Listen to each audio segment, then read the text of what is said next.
या मराठा आरक्षणाच्या संदर्भामध्ये विविध ठिकाणी मराठा बांधव भगिनींचं आंदोलन या ठिकाणी सुरू आहे।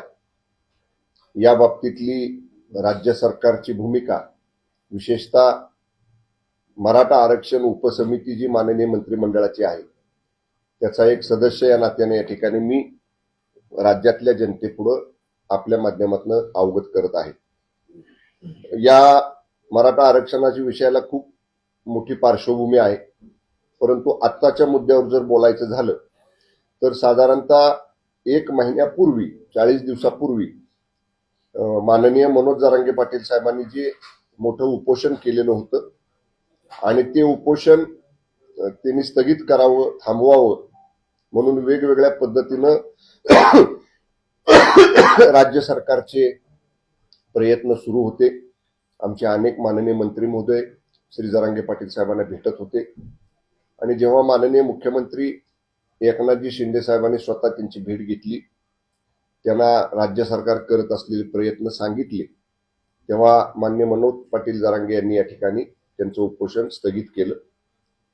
जो कालावधी सरकारला त्यांनी दिलेला होता त्या कालावधीमध्ये असं लोकांच्या समोर भासवलं जातंय की या 40 दिवसात सरकारनं काहीच केलं नाही, तर सरकारने याच्यावरती काम केलेलं आहे।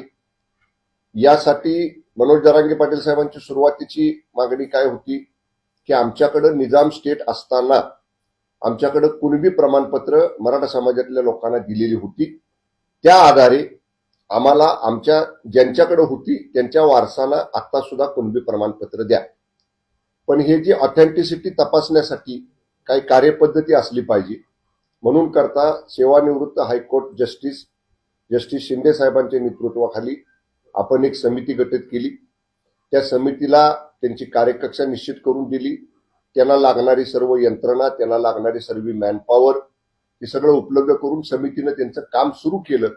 साधारणतः 7,500 ते 10,000च्या आसपास लोकांचे माहिती पुरावे या समितीला या ठिकाणी मिळवण्यात समिती यशस्वी झाली। दरम्यानच्या काळामध्ये उदाहरण घ्यायचं झालं समजा तर एखादी व्यक्ती आज त्यांच्याकडे दाखला नाही, त्यांच्या वडिलांकडे नव्हता, त्यांच्या आजोबांकडे नव्हता, परंतु त्यांच्या पंजोबांकडे होता, त्यांच्या खापर पंजोबांकडे होता आणि ते रेकॉर्ड जर मिळालेला आहे तर त्याची ऑथेंटिसिटी ही आपल्याला ते रेकॉर्ड आज ज्यांच्या ताब्यात आहे त्या तेलंगणा गव्हर्नमेंटकडनं आपल्याला त्याची ऑथेंटिसिटी या ठिकाणी घ्यावी लागणार आहे। आपण राज्याचे आपले मुख्यमंत्री तेलंगणाच्या माननीय मुख्यमंत्र्यांशी बोलले, राज्याच्या मुख्य सचिवांनी तेलंगणाच्या माननीय मुख्य सचिवांना लेखी पत्र दिलं, ते स्वतः बोलले, आपले अधिकारी तिकडे जाऊन आले, तथापि तेलंगणा सरकारने असं सांगितलं आपल्याला की सध्या आमच्याकडे आचारसंहिता सुरू आहे आणि ही डॉक्युमेंट जे आम्ही ऑथेंटिसिटी तुम्हाला देणार आहोत ते इन्फ्लुएन्स करणारे डॉक्युमेंट असल्यामुळं आता ते द्यावं का कसं या बाबतीत त्यांनी कुठलाही निर्णय घेतला नाही। थोडी त्यांना हे डॉक्युमेंट्स द्यायला अडचण आहे। जेव्हा जस्टिस शिंदे साहेबांच्या ही बाब निदर्शनाला आली तेव्हा जस्टिस शिंदे साहेबांनी राज्य सरकारकडे या समितीच्या कामकाजासाठी पुढील 2 महिन्याची मुदतवाढ मागितली। त्यांनी मुदतवाढ कोणत्या कारणासाठी मागतो आहे हे सरकारला सांगितलं आणि त्याप्रमाणे आपण या समितीला 2 महिन्याची मुदतवाढ दिली। हा एक भाग। कुठेही परत मी सांगेन, माननीय मुख्यमंत्री महोदयांनी स्पष्ट केलेलं आहे, माननीय उपमुख्यमंत्री महोदयांनी स्पष्ट केलेलं आहे की अशा पद्धतीनं मराठवाड्यातल्या विशेषतः 7-8 जिल्ह्यांमधल्या ज्या लोकांकडे निजाम स्टेटमध्ये असताना कुणबीचे दाखले होते ते दाखले जर पुरावे आढळून आले आणि त्याची ऑथेंटिसिटी, त्याचा अधिकृतपणा त्या ह्याच्या रेकॉर्डचा तेलंगणा गव्हर्नमेंटनं जर आपल्याला ते सर्टिफाय करून दिलं तर त्याच्या बाबतीत आपली कुठली अडचण नाही। नंबर 1 राहिला प्रश्न मराठा आरक्षण हे केवळ मराठवाड्यापुरत्या नाही तर सगळ्याच राज्यातल्या मराठा बांधवांना मराठा आरक्षण दिलं पाहिजे। तर याच्या बाबतीत मी आता स्पष्ट करतोच, परंतु काल माननीय उपमुख्यमंत्री देवेंद्रजी फडणवीस साहेबांनी राज्य सरकारची भूमिका अत्यंत स्पष्टपणे एका मुलाखतीमध्ये सांगितलेली आहे। पहिल्यांदा मराठा आरक्षण हे 2014 ते 19 या कालावधीमध्ये 2019ला मिळालं। आपण मराठा आरक्षण योग्य कागदपत्रांच्या आधारे, योग्य अहवालांच्या आधारे सगळे त्याची कायदेशीर बाजू योग्य तपासून आपण ते आरक्षण दिलं होतं. ते आरक्षण 1.5 वर्ष हायकोर्टामध्ये टिकलं, परंतु जेव्हा ते आरक्षण सुप्रीम कोर्टामध्ये गेलं तेव्हा ते का टिकलं नाही याच्यावर आज कुणीही चर्चा करत नाही. मी कुणावरती रोष व्यक्त करत नाही किंवा कुणाकडे बोट दाखवत नाही, परंतु ज्या बाबी हे 1.5 वर्ष चाललेलं महाराष्ट्रातलं आरक्षण सुप्रीम कोर्टाच्या न्यायालयीन प्रक्रियेमध्ये जेव्हा रद्द झालं किंवा त्याला स्थगिती मिळाली, त्यावेळी काय गोष्टी सुप्रीम कोर्टापुढे मांडायच्या राहिल्या, त्या का मांडल्या गेल्या नाहीत, त्यावेळी ज्या गांभीर्यानं ज्या सिरियसली या गोष्टी तिथं माननीय सुप्रीम कोर्टापुढे जायला पाहिजे होत्या त्या का गेल्या नाहीत, याची स्वतंत्र चौकशी होणं गरजेचं आहे. मी आता परत परत सांगेन, आम्ही कोणावरती आरोप करत नाही, परंतु त्याचं कारण शोधलं पाहिजे. पण तरी सुद्धा जेव्हा माननीय शिंदे साहेबांच्या नेतृत्वाखालचं महायुतीचं सरकार महाराष्ट्रामध्ये आलं, मंत्रिमंडळ उपसमिती मराठा आरक्षण समितीची नव्यानं गठीत झाली माननीय चंद्रकांत दादांच्या अध्यक्षतेखाली. त्याच्यामध्ये मी एक सदस्य म्हणून काम करतोय. पहिल्या दिवशीपासून माननीय शिंदे साहेबांनी आम्हाला सांगितलेलं आहे की कोर्टात टिकणारं आरक्षण या कशा पद्धतीनं आपल्याला ती केस क्युरेटिव्ह पिटिशनची आपल्याला जिंकायची लढायची, या बाबतीत सर्व उपसमितीनं अतिशय प्रामाणिकपणे सिरियसली काम करा. मी सांगेन, आपल्याला रेकॉर्ड आहे की या मराठा आरक्षणाच्या विषयाबाबतीत 11/10/2022 ते 17/10/2023 या कालावधीत वेगवेगळ्या माध्यमातून माननीय मुख्यमंत्री एकनाथ शिंदे साहेबांनी 23 बैठका घेतलेल्या आहेत. मी कालावधी सांगतोय तुम्हाला, बैठकींची संख्या सांगतोय. वेगवेगळ्या 23 बैठका या मराठा आरक्षणाच्या प्रश्नासाठी असतील, अण्णासाहेब पाटील आर्थिक विकास महामंडळाच्यासाठी असतील, सारथीच्या संदर्भामध्ये असतील, मराठा तरुण तरुणींना मराठा विद्यार्थ्यांना शिष्यवृत्तीची संख्या वाढवून देण्यासाठीच्या असतील, परदेशी जे मराठा युवक जाणार आहेत त्यांच्या परदेशी शिष्यवृत्तीसाठी असतील. म्हणजे एकूणच मराठा बांधव भगिनींच्या तरुण तरुणींच्या वेगवेगळ्या विषयांसाठी माननीय एकनाथजी शिंदे साहेबांनी गेल्या 1.25 वर्षामध्ये 23 बैठका घेतल्यात. त्याची सविस्तर माहिती माझ्याकडे आहे. क्युरेटिव्ह पिटिशनवरती आपण होतो. माननीय साहेबांनी आम्हाला सांगितलं, आम्ही स्वतः 2 निवृत्त हायकोर्ट जज गायकवाड साहेब आणि आणखीन एक जस्टिस आहेत, त्या दोन्ही रिटायर्ड हायकोर्ट जज साहेबांचं मार्गदर्शन आम्ही क्युरेटिव्ह पिटिशन तयार करताना घेतलं. त्यांनी ज्या सुधारणा सांगितल्या त्या त्याच्यामध्ये केल्या. मी एक सांगतो आपल्याला, मला जी त्यातली माहिती अवगत आहे, सुप्रीम कोर्टामध्ये जेव्हा हे रिव्ह्यू पिटिशन मराठा आरक्षणाच्या विरोधात गेलं तेव्हा तिथं असं भासवलं गेलं की मराठा समाजातली आमदारांची संख्या एवढी आहे, खासदारांची संख्या एवढी आहे, साखर कारखाना चेअरमनची संख्या एवढी आहे, दूध संघवाल्यांची संख्या एवढी आहे, सहकारी बँकांची, सूतगिरण्यांची, म्हणजे अशा मोठ्या मोठ्या पदांवर असणाऱ्या लोकांची संख्या मराठा समाजातली जास्त आहे. मराठा समाज आर्थिक दुर्बल नाही, मागास नाही, असं त्यावेळी ज्या लोकांनी कोणाला सांगायचं होतं त्यांनी सांगितलं.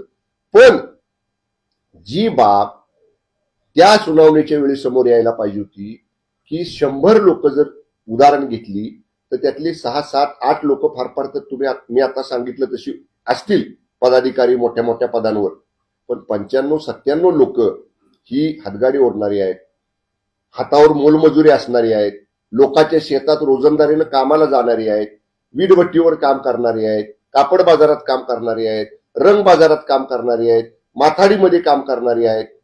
अशी गरीब लोकांची सुद्धा मराठा समाजातल्या संख्या खूप आहे, ज्यांच्यासाठी आपल्याला हे आरक्षण गरजेचं. पण दुर्दैवानं ही बाब त्यावेळच्या सुप्रीम कोर्टाच्या रिव्ह्यू पिटिशनमध्ये येऊ शकली नाही. हे मी आजही आपल्याला सांगतोय. या सगळ्या ज्या त्रुटी राहिल्या होत्या त्या आम्ही सुधारून क्युरेटिव्ह पिटिशन दाखल केलं. मला अतिशय नम्रपणानं सांगायचं आहे, क्युरेटिव्ह पिटिशन माननीय सुप्रीम कोर्टानं सबमिट करून घेतलेलं आहे. आता सर्क्युलेशनला बाकी आहे. सर्क्युलेशनसाठी आपली जी लॉ फर्म दिल्लीमध्ये आहे, आपले जे सिनियर काउन्सिल दिल्लीमध्ये आहेत, त्यांच्याशी माननीय मुख्यमंत्री महोदय स्वतः संपर्कामध्ये आहेत. हे पिटिशन विनंती कोर्टाला करून सुनावणीसाठी लवकर घ्यावं आणि प्रभावीपणे आपण तिथं वकिलांची टीम आपली बाजू मांडायसाठी मराठा आरक्षणाच्या बाजूने ठेवलेली आहे. या सगळ्या टेक्निकल बाबी मी एवढ्यासाठी सांगतोय की मराठा समाजासाठी शिंदे सरकार काहीच करत नाही असा जो एक समज झालेला आहे सर्वसाधारण, तर आम्ही जे काम केलंय ते मी सांगतोय. जाता जाता थोडक्यात एवढंच मी सांगेन की मराठा समाजातल्या विद्यार्थ्यांना काय फायदा झाला, तर आपण सारथी संस्थेमार्फत पीएचडी योजनेसाठी मराठा समाजाच्या 2109 विद्यार्थ्यांना जवळपास 100 कोटी रुपये वितरित केलेले आहेत. आपण सारथी मार्फत युपीएससी एमपीएससीचं जे ट्रेनिंग सुरू केलं, 51 विद्यार्थी हे युपीएससीला सिलेक्ट झाले आणि 304 विद्यार्थी हे एमपीएससीला सिलेक्ट झाले. हे आपल्या सारथीमुळे जे मराठा बांधवांच्यासाठी आपण केलेले त्याच्यामुळे झालेलं आहे. आपण मी मगाशी परदेशी शिष्यवृत्तीचा उल्लेख केला. 75 विद्यार्थ्यांना आपण परदेशी शिष्यवृत्तीसाठी या ठिकाणी अनुदान दिलेलं आहे. छत्रपती राजाराम महाराज सारथी शिष्यवृत्ती योजना गेल्या वर्षी 32,539 विद्यार्थ्यांना आपण 31 कोटी रुपये दिले. या वर्षी आतापर्यंत आपण 44,102 विद्यार्थ्यांना 42 कोटी रुपये वितरित केलेले आहेत. त्यानंतर आपण डॉक्टर पंजाबराव देशमुख वसतिगृह योजना, जोपर्यंत आपली मराठा बांधवांची विद्यार्थ्यांची वसतिगृह जिल्ह्यात होत नाहीत, विद्यार्थ्यांची संख्या जास्त असल्यामुळे त्यांना वसतिगृह भत्ता आपण दिला. त्याची संख्या 3,79,373 विद्यार्थ्यांना 1,293 कोटी रुपये आपण विद्यार्थ्यांना, मराठा विद्यार्थ्यांना हा भत्ता ऑलरेडी वितरित केलेला आहे. आपण छत्रपती राजर्षी छत्रपती शाहू महाराज शिक्षण शुल्क योजनेमध्ये जवळपास 17,54,994 विद्यार्थ्यांना व्यावसायिक शिक्षणासाठी 1,265 कोटी रुपये या ठिकाणी मंजूर केलेले आहेत. अण्णासाहेब पाटील आर्थिक विकास महामंडळामार्फत 70,000 मराठा तरुण तरुणींना आपण वेगवेगळ्या बँकांच्या मार्फत बिनव्याजी जवळपास 5,160 कोटी रुपयांचं भांडवल या ठिकाणी उपलब्ध करून दिलेलं आहे. त्यातला 572 कोटी रुपयाचा व्याज परतावा सरकारनं भरलेला आहे. मी हे एवढ्यासाठी सांगितलेलं आहे की ह्या सगळ्या गोष्टी या राज्यातल्या जनतेसमोर आल्या पाहिजेत. हे मी ज्यावेळी सांगतोय त्यावेळी दुसऱ्या बाजूनं माननीय जस्टिस शिंदे समितीचा सुद्धा अहवाल जो काही त्यांना तेलंगणा गव्हर्नमेंटकडनं डॉक्युमेंट्स प्राप्त करायचे आहेत तो सुद्धा लवकर मिळावा यासाठी आमचे प्रयत्न सुरू आहेत. क्युरेटिव्ह पिटिशन दुसऱ्या बाजूनं बोर्डावर सुप्रीम कोर्टात कसं येईल ते आपल्या बाजूनं लागण्यासाठी जी लॉ टीमची मदत घ्यायची आहे, सिनियर काउन्सिलची मदत घ्यायची आहे, आवश्यकता पडली तर केंद्र सरकारचे जे प्रमुख सॉलिसिटर जनरल आहेत दिल्लीमधले त्यांची मदत घ्यायची आहे. त्या सगळ्या बाजूने आमचे प्रयत्न सुरू आहेत. मराठा समाजाला लाईफ लॉंग टिकणारं आरक्षण, कॉन्क्रीट आरक्षण ते परत समजा कोर्टात जरी गेलं तरी ते भक्कम कायदेशीर आधारावर असलं पाहिजे. हे देण्यासाठीचे सर्व बाजूनं सर्व प्रयत्न शिंदे साहेबांच्या, फडणवीस साहेबांच्या, दादांच्या नेतृत्वाखाली आमचे सुरू आहेत. काही प्रश्न असतील तर विचारा. समाजाचा रोष आता आपल्याला पाहायला मिळतो म्हणजे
पुढे आल्या तेव्हा आम्ही स्वतः सगळ्या लोकांनी आमचे कार्यक्रम थोडंसं थांबवलेले आहेत.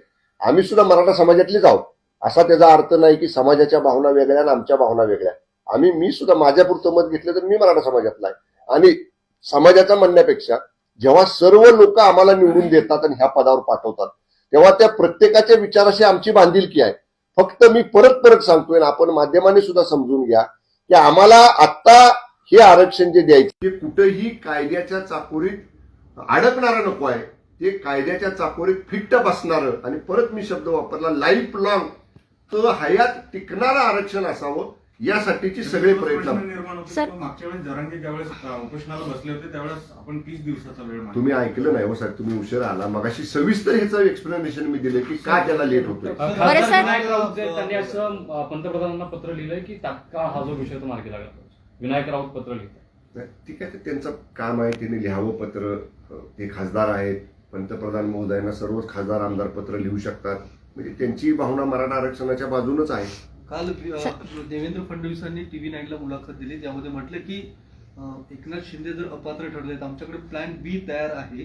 विधान परिषदेच्या माध्यमातून त्यांना घेऊन मुख्यमंत्रीपद त्यांचं कायम राहील, अशा पद्धतीचं स्टेटमेंट केलेलं आहे. होणारच नाहीत हे पहिलं म्हटले तुम्ही. ते थोडंसं तुम्ही आता प्लॅन बी पहिलं काय म्हटले, होणारच नाहीत हे 4 वेळा त्यांनी सांगितलं. बरोबर. जेव्हा परत तुमच्याकडनं प्रश्न आला की बी काय प्लॅन आहे का, तर ते म्हटले असू शकतो.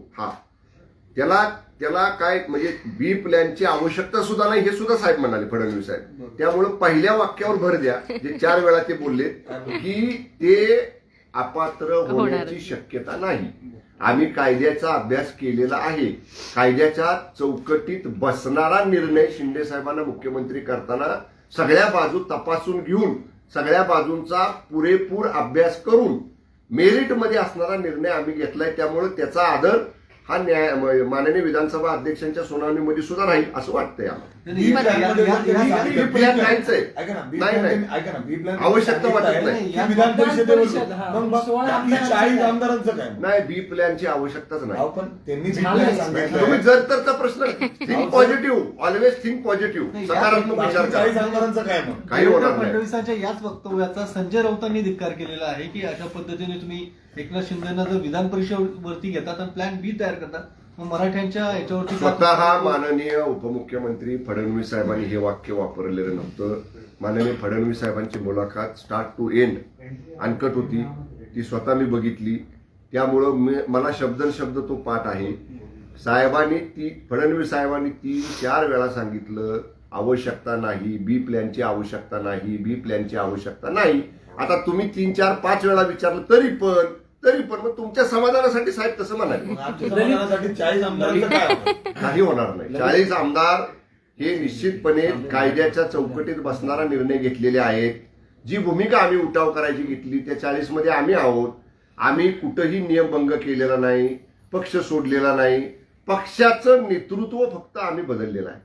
नेतृत्वाबाबतीतले आमचे मतभेद होते म्हणून नेतृत्व बदलण्यासाठीचा उठाव हा त्यावेळी आम्ही केला होता. आमच्याकडे धनुष्यबाण आहे, ज्या चिन्हावर आम्ही निवडून आलो ते चिन्ह आज आमच्याकडे नियमाने मिळालेलं आहे.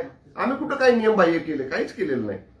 40 आमदार सुरक्षित आहेत शिंदे साहेबांच्या नेतृत्वात. जरांगेंची जी प्रकृती बिघडलेली आहे, हा थरथर कापतानाचा व्हिडिओ समोर येतो. आवाहन काय कराल जरांगे? काल माननीय मुख्यमंत्री एकनाथजी शिंदे साहेबांनी सुद्धा आवाहन केले जरांगे पाटील साहेबांना की मला त्यांच्या प्रकृतीची चिंता आहे. आम्ही रोज वैद्यकीय टीम तिथं पाठवतो आहे. वरिष्ठ अधिकारी त्यांना सारखी विनंती करतायत वैद्यकीय तपासणी करायची.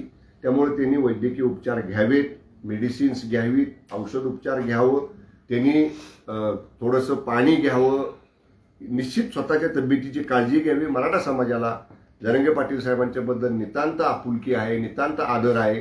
स्वतःच्या प्रकृतीकडे त्यांनी पहिल्यांदा लक्ष द्यावं. सरकार हे नक्की त्यांच्या मागण्यांच्या बाबतीत पॉझिटिव्ह आहे, सकारात्मक आहे, वॉर फुटिंगवर काम करतंय. 24/7 आम्ही त्या प्रयत्नात आहोत. अशी विनंती आपल्या माध्यमातून जरांगे पाटील साहेबांना मी करेन. ललित पाटील प्रकरणावरनं अनेक आरोप तुमच्यावर झाले. सुषमा अंधारेंनी आरोप केला होता. त्याच्यानंतर पाटणमध्ये त्यांच्या विरोधात तक्रार देखील दाखल केली. तुमच्याकडून पुढे तुम्ही न्यायालयात जाणार आहात का? तुमच्यावर दावा तुम्ही दावा ठोकणार आहात का? बघा, प्रत्यक्ष अप्रत्यक्ष कसाही या ललित पाटीलच्या प्रकरणाशी माझा संबंध नाही. मी अनेक वेळा सांगितले, तो काळा का गोरा मी त्याला बघितलेला नाही, मी त्याला ओळखत नाही. तरी सुद्धा माननीय सुषमाताई अंधारेंनी जेव्हा माझं नाव घेतलं तेव्हा मी त्यांना पहिल्यांदा विनंती केली, त्यांना एक कायदेशीर नोटीस पाठवलं की माझं नाव तुम्ही जे घेतलेलं आहे ते मागं घ्या. त्यांनी काय ते घेतलं नाही, उलट त्यांनी सांगितलं की मी घेणार नाही. मी माझ्या समर्थकांनी आमच्या तिथल्या पाटण पोलीस स्टेशनला गुन्हा दाखल केलेला आहे. आता त्याची पुढची प्रक्रिया पोलीस करतील, परंतु कायदेशीर सल्लागारांचा सुद्धा मी त्याच्यानंतर सल्ला आमच्या घेतलेला आहे. कायदेशीर सल्लागारांनी मला योग्य सल्ला त्या बाबतीतला दिलेला आहे. कायदेशीर सल्लागाराने जो मला सल्ला दिलेला आहे त्याप्रमाणे पुढची कायदेशीर कारवाई लवकरच केली जाईल. सर, दुसरा प्रश्न असा आहे की पुणे जिल्ह्यात ताडी मोठ्या प्रमाणावरती चालते, या संदर्भात तक्रारी प्राप्त आहेत, काय कारवाई केली? कारण की काही काळाकरता ताडी बंद होती, ती पुन्हा सुरू झाली. ताडी विक्रीचं धोरण हे पाठीमागचं सरकार असताना झालेलं आहे. 2019 नंतर हे ताडी विक्रीचं धोरण आलं. त्यावेळी मी उत्पादन शुल्क विभागाचा राज्यमंत्री होतो आणि ताडी विक्रीच्या बाबतीतलं धोरण हे मान्य अजितदादा त्यावेळी उत्पादन शुल्क मंत्री असताना आलेलं धोरण आहे. या धोरणानुसार विक्री उत्पादन हे चालू असेल. या धोरणाच्या बाहेर जाऊन अवैधरित्या जर त्याच्या बाबतीत काय बाबी घडत असतील तर इथं माझे अधिकारी असतील, मी त्यांना जरूर सूचना देईन. त्याच्या बाबतीतलं एखादी सर्च मोहीम ही निश्चितपणानं राबवली जाईल. पुण्यातल्या रूफटॉप हॉटेलच्या संदर्भात काय कारवाई केली? या बाबतीत मागं एकदा माझ्याकडे कुणीतरी पुण्यातनंच तुमच्यापैकी काही लोकांनी एक इन्फॉर्मेशन शेअर केली होती कोरेगाव पार्क एरियातल्या एका पबच्या बाबतीतली. त्याला एक 5-6 महिने झाले. मी त्यावेळी लगेच आमच्या इथल्या अधिकाऱ्यांना सांगून तिथं कारवाई सुद्धा आपण केली होती. पण जर अशा मी मगाशी म्हटलं तसं अशा रूफटॉप पब्स असतील, हुक्का पार्लर असतील, रेस्टॉरंट बार असतील, तिथं जर वेळेची मर्यादा सोडून काही गोष्टी घडत असतील, नियम जो आम्ही घालून दिलेला आहे किंवा जी काही त्यांची मद्य विक्रीची तिथं पद्धती आहे त्याच्यापेक्षा वेगळं काही घडत असेल तर जरूर अशा सगळ्यांच्या बाबतीत तपासणी करू. जर गैर असेल तर कारवाई करू. Okay, thank you. एक व्हिडिओ देखील समोर आला, तुमचेच अधिकारी त्या पबमध्ये जाऊन दारू पिऊन धमकवतात, मारतात. त्याच्यावर आपण आतापर्यंत काही केलंय का सर? मी साहेब त्याच वेळी मुंबईमध्ये होतो. विभागीय उपायुक्त डीडीसी जे आमची इथले आहेत या रिजनचे, त्यांना मी याची चौकशी करून गोपनीय अहवाल थेट माझ्याकडे सादर करायचे आदेश दिलेले आहेत. तो गोपनीय अहवाल डीडीसी ते मंत्री असा थेट येईल, मध्ये कुणाकडेही तो जाणार नाही. सीलबंद गोपनीय अहवाल द्यायचे त्यांना सूचना मी दिलेल्या आहेत. तो अहवाल माझ्याकडे आल्यानंतर मी तो अहवाल पाहीन आणि जर आमच्या अधिकाऱ्याची चूक असेल तर कारवाई करेन. शेवटचा प्रश्न, राज्यात बिअरचा खप संदर्भात एक समिती स्थापन केली असं जितेंद्र आव्हाड म्हणतात. त्यालाच उद्देशून ते म्हणतात की वारे शिंदे तेरा खेल, सस्ता बियर महंगा तेल. जितेंद्र आव्हाडांनी कदाचित या बाबतीतलं मी केलेले स्पष्टीकरण पाहिलं नसेल. राज्यामधले जे बियर उत्पादक आहेत, कंपन्या जे उत्पादन करतात, त्यांचं एक डेलिगेशन शिष्टमंडळ एक महिन्याभरापूर्वी मला भेटलं. त्यांचं म्हणणं असं होतं की दराची जी स्ट्रक्चर आहे ते महाराष्ट्रातलं वेगळं आहे आणि महाराष्ट्राच्या आजूबाजूची राज्य आहेत त्यांचं वेगळं आहे. त्यांनी ते मला सांगायचा प्रयत्न केला. मी ते ऐकून घेतलं. त्यांचं बरंच मोठं प्रेझेंटेशन होतं. मी त्यांना एवढंच म्हटलं की तुम्ही सांगताय म्हणून नाही, मला याच्यावरती आमच्या अधिकाऱ्यांचा अभिप्राय घ्यावा लागेल. मग त्याच्यासाठी मी अतिरिक्त मुख्य सचिव राज्य उत्पादन शुल्क, आयुक्त राज्य उत्पादन शुल्क, सहसचिव राज्य उत्पादन शुल्क अशा 5 वरिष्ठ अधिकाऱ्यांचा एक अभ्यास गट नेमला. त्यांना सांगितलं ह्यांची जी मागणी आहे निवेदनामधली बियर उत्पादकांची ती तपासून घ्या. बाकीच्या राज्यात काय स्ट्रक्चर आहे, आपल्या राज्यात काय स्ट्रक्चर आहे, हे सगळं तपासा आणि तुमचा मला अहवाल सादर करा. एखाद्या गोष्टीचं निवेदन आल्यानंतर अधिकाऱ्यांच्याकडनं त्याच्यावरती अहवाल मागवणं, एखादी समिती नेमणं म्हणजे लगेच दर कमी केले आणि महापूर आणला असं नाही. असा कुठलाही निर्णय आज तारखेला तरी आम्ही घेतलेला नाही. ओके. अंधारेंचा अजून एक आरोप आहे तुमच्यावरती की डिस्टिलरी संदर्भात वालच्या नगरच्या तुम्ही फेरफार केले, बदललं, काही पैशांची अफरातफर झाली. या सगळ्या मला अंधारेंनी पुराव्यानिशी आरोप करावेत. त्या वेग हवेत तीर जसं सभेत बोलतात तसा बोलायचा जर त्यांनी प्रयत्न केला तर एक नोटीस त्यांना मी दिलेला आहे. या बाबतीतलं त्यांचं वक्तव्य मी ऐकलेलं नाही. त्यांचा जर रेकॉर्ड असेल कुठं व्हिडिओ तर मी तो सर्च करेन, मी मिळवेन, ते बघेन. पण नाहक एका जबाबदार मंत्रिपदावर असणाऱ्या व्यक्तीवर अशा पद्धतीचे गंभीर आरोप पुराव्याशिवाय जर अंधारे करत असतील तर दुसऱ्या कायदेशीर कारवाईला त्यांनी सामोरं जाण्याची तयारी ठेवावी.